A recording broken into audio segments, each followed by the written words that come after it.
Today, we're unlocking the power of Infosys Springboard, showing you how to successfully navigate the Python course, boost your skills, and open doors in the IT world.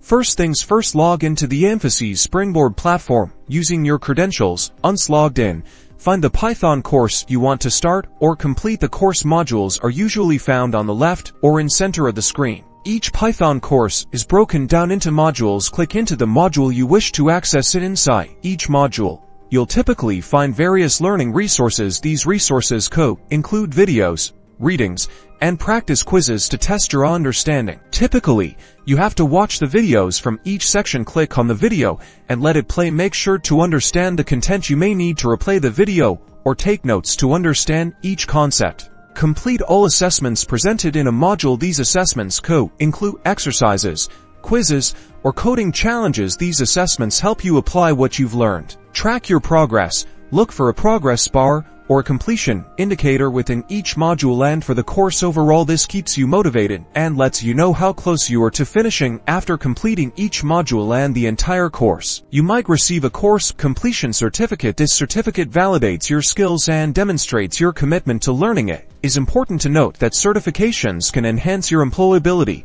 while upskilling your talent portfolio. Use your acquired skills for your next big goal. That's all for this video.